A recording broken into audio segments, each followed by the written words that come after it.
یہ تصویر آپ نے سوشل میڈیا پہ ضرور دیکھی ہوگی، مگر شاید کبھی اس کی تاریخ جاننے کی کوشش نہیں کی ہوگی۔ یہ جو آپ دیکھ رہے ہیں یہ کچھ یہودی جوان ہیں جنہوں نے اپنے ہاتھ میں ایک پلے کارڈ لیا ہوا ہے اور اس میں لکھا ہوا ہے کہ خیبر واز یور لاسٹ چانس، خیبر آپ کے لیے آخری موقع تھا۔ یہ کس کو کہا جا رہا ہے؟ مسلمانوں کو کہا جا رہا ہے۔ پوری تاریخ، پورا واقعہ میں آپ کو بتاؤں گا، پھر سمجھ میں آئے گا کہ دراصل یہ یہودی اس طرح کے پلے کارڈ لے کر کے آج کیوں کھڑے ہوتے ہیں اور ان کا مقصد کیا ہے۔ دراصل رسول پاک صلی اللہ علیہ وآلہ وسلم کی ظاہری حیات میں یہودی خیبر کے علاقے میں آباد تھے اور وہیں سے مسلمانوں کے خلاف سازشیں کرتے تھے۔ خیبر کا علاقہ مدینہ شریف سے تقریباً 150 سے 160 کلومیٹر کی دوری پر واقع ہے۔ یہودی وہیں رہتے تھے اور مسلمانوں کے خلاف سازشیں کرتے تھے، مسلمانوں کو تکلیفیں پہنچانے کی الگ الگ طریقے سے کوششیں کیا کرتے تھے، مسلمانوں کے خلاف اتنی سازشیں کرتے تھے کہ مجبور ہو کر رسول پاک صلی اللہ علیہ وآلہ وسلم نے پھر ان کے خلاف جہاد کا اعلان کر دیا اور رسول پاک صلی اللہ علیہ وآلہ وسلم نے پھر طے فرمایا کہ اب ان کی تمام تر سازشوں کا جواب دیا جائے گا۔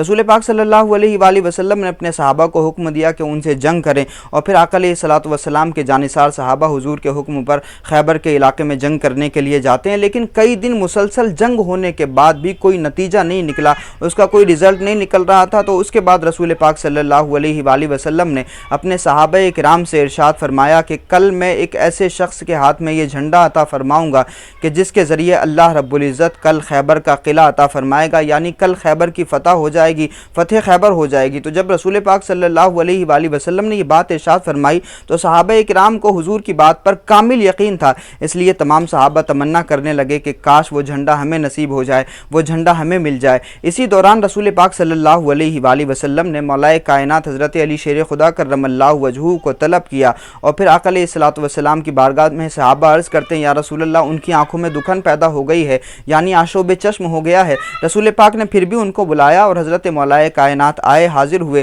تو رسول پاک نے اپنا لعاب دہن ان کی آنکھ پر لگایا، ان کی آنکھ بالکل ٹھیک ہو گئی، پھر زندگی میں کبھی بھی مولا کائنات کو آشوب چشم کی دقت نہیں ہوئی۔ اب ذرا سوچئے کہ مولا کائنات حضرت علی شیر خدا کرم اللہ وجہہ کو رسول پاک صلی اللہ علیہ وآلہ وسلم نے وہ جھنڈا عطا فرمایا ہے اور آقا علیہ الصلوۃ والسلام یہ خوشخبری بھی مسلمانوں کو پہلے ہی دے رہے ہیں کہ کل فتح عطا ہوگی اور فتح بھی حضرت علی کے ہاتھوں میں ہوگی۔ وہ جھنڈا مولا کائنات حضرت علی شیر خدا کو رسول پاک صلی اللہ علیہ وآلہ وسلم نے عطا فرمایا، اور جب مولا کائنات اس انداز میں شرکت کرتے ہیں تو پھر مرحب جو سپہ سالار تھا اس یہودی قافلے کا، اس یہودی لشکر کا، تو حضرت مولا کائنات کا سامنا ہوا۔ مولا علی نے ایک وار کیا تو اس کا سر دو حصوں میں الگ الگ ہو گیا، یعنی دو حصے اس کے ہو گئے، سر جدا ہو گیا، اور پھر جب سپہ سالار مر گیا تو پھر اس کے بعد یہودیوں کے حوصلے پست ہو گئے، یہودی کمزور ہو گئے اور انہوں نے پھر میدان چھوڑ دیا۔ تو پھر اس طرح سے مولا کائنات حضرت علی شیر خدا کرم اللہ وجہہ کو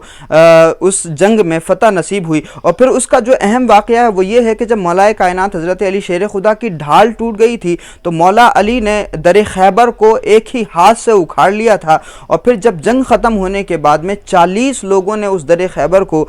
جو ہے اٹھانے کی کوشش کی تو 40 لوگ مل کر کے اس در خیبر کو نہیں اکھاڑ سکے تھے۔ یہ مولا علی کی طاقت تھی، یہ مولا علی کی شجاعت، جرأت اور بہادری تھی۔ مولا علی نے اس خیبر کے دروازے کو اپنے لیے ڈھال بنا لیا تھا اور پھر مسلمانوں کے لیے وہ راستہ بن جائے اس کے لیے مولا علی نے اسی دروازے کو خندق کے اوپر رکھ دیا تھا تاکہ جو لشکر ہے وہ اس دروازے کے اوپر سوار ہو کر کے قلعے کے اندر داخل ہو سکے، اور پھر اس طرح سے مسلمان قلعے کے اندر داخل ہوئے اور مسلمانوں کو ایک بڑی زبردست فتح نصیب ہوئی، اور مولا کائنات کو اسی وجہ سے فاتح خیبر کہا جاتا ہے۔ تو مولا علی نے چونکہ خیبر کو فتح کیا تھا اور خیبر مسلمانوں کی ایک عظیم فتح تھی اور یہودیوں کو اس میں بڑی زبردست شکست ہوئی تھی اور دنیا بھر میں یہودی ذلیل و رسوا ہوئے تھے، اس وجہ سے یہودی اس وقت سے لے کر آج تک اپنے دل میں انتقام کی آگ جلائے ہوئے ہیں، آج تک اپنے دل میں